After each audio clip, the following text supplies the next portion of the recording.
यति यानी हिममानव को देखे जाने की चर्चाएं अक्सर होती रही हैं। कहा जाता है कि ये हिमालय में पाए जाते हैं। क्या ये सच है? नमस्कार, स्वागत है आपका रहस्य में। मैं हूं अंजी चावला आपके साथ। हर रोज की तरह मैं हाजिर हूं एक नए रहस्य के साथ आपके पास। आज हम उठाएंगे एक ऐसी ही एक अनसुलझी पहेली से पर्दा। जी हाँ, क्या है इस अनसुलझी रहस्य का सच? लोगों का कहना है कि हिमालय पर यति के साथ भूत और योगियों को देखा गया है। जी हाँ, कई लोगों ने यह दावा किया है। हम इसी का सच ढूंढने निकल पड़े कि आखिर क्या है इसका पूरा सच। आपको बता दें कि कहा जाता है कि ये हिमालय में वास करते हैं, ये हिमालय में रहते हैं। जी हाँ, हम उसी स्थान की बात कर रहे हैं जिसे कहा जाता है, जिसके बारे में अक्सर चर्चाएं होती है कि भगवान शिव वहाँ विराजते हैं। तो ऐसे में सवाल उठता है कि ये आत्माएं और भूत कहाँ से आते हैं? क्या वाकई में भूत आत्माओं को मारकर खा जाते हैं? आखिर क्या है इस अनसुलझी रहस्य का पूरा सच? आइए बताते हैं विस्तार से।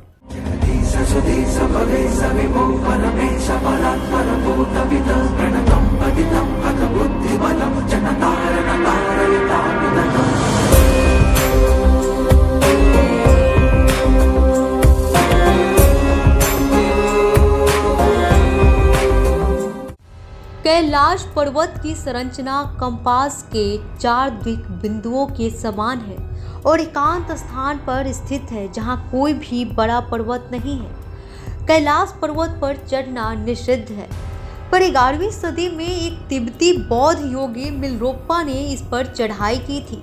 रशिया के वैज्ञानिकों की यह रिपोर्ट यूएन स्पेशियल मैगजीन ने 2004 के जनवरी अंक में प्रकाशित हुई थी। कैलाश पर्वत 4 महान नदियों के स्रोतों से घिरा है।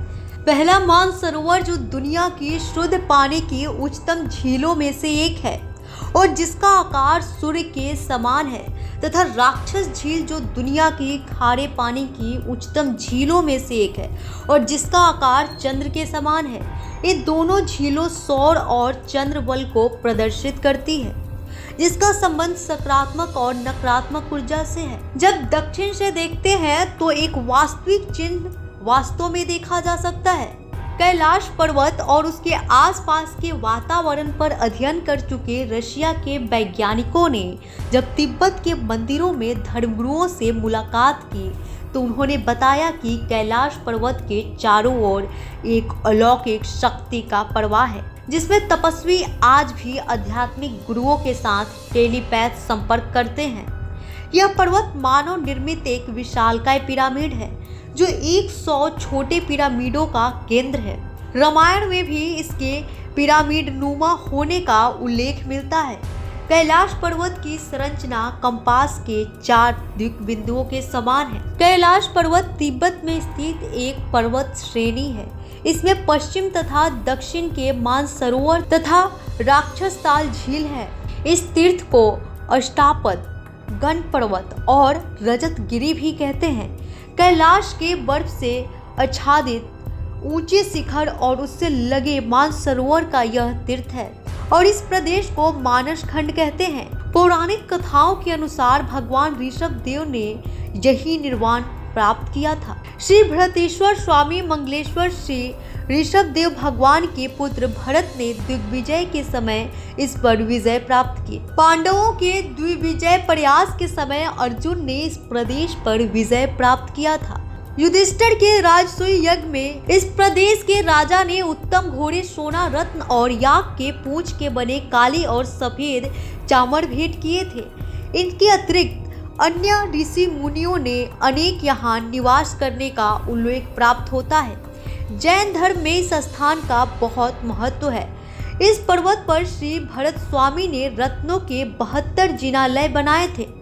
कैलाश पर्वतमाला कश्मीर से लेकर भूटान तक फैली है और लाहाचू और झोंगचू के बीच कैलाश पर्वत है, जिसके उत्तरी शिखर का नाम कैलाश है। इस शिखर की आकृति विराट शिवलिंग की तरह है। पर्वतों से बने शोध सदल कमल के मध्य यह स्थित है। यह सदैव बर्फ से आच्छादित रहता है।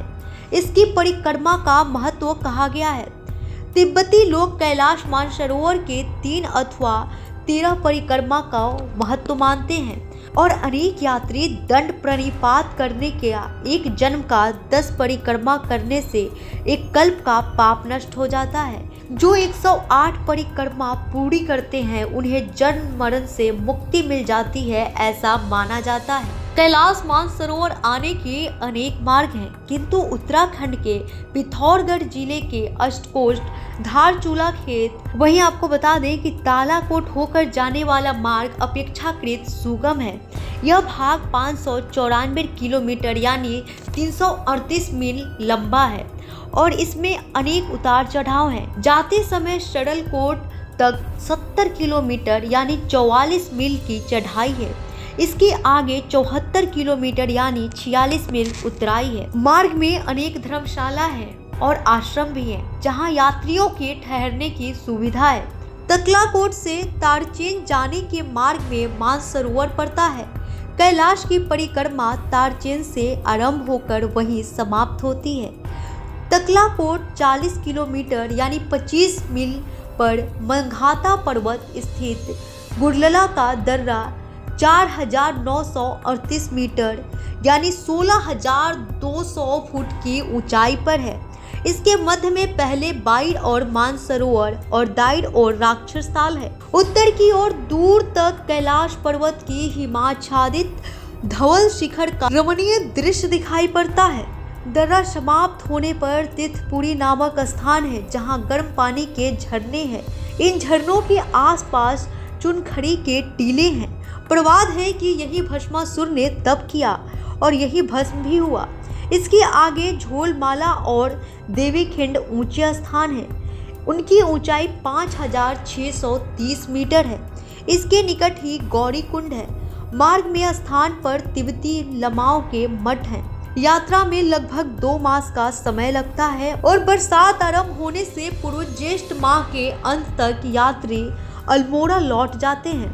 इस प्रदेश की एक सुवासित वनस्पति होती है जिसे कैलाश धूप कहते हैं। लोग उसे प्रसाद स्वरूप लाते हैं। आपको बता दें कि वैज्ञानिक भी तिब्बत में धर्मगुरुओं से बात करने के बाद यह दावा कर चुके हैं कि कैलाश पर्वत पर किसी अलौकिक शक्ति का वास है। जी हाँ, यह विश्वास करना उतना आसान नहीं है जितना इसके बारे में कहना और चर्चा करना, लेकिन यकीन के साथ हम आपको ये बता रहे हैं कि ये सच्चाई वैज्ञानिक दावे के साथ है। हमारे हिंद भारत के इस खास कार्यक्रम में इतना ही। आगे के लिए बने रहिए हिंद भारत के साथ। कल मैं फिर हाजिर होंगी एक नए रहस्य के साथ। तब तक के लिए देखते रहिए हिंद भारत। नमस्कार। खबरों में बने रहने के लिए चैनल को सब्सक्राइब करें और ये बेल आइकन जरूर दबाएं।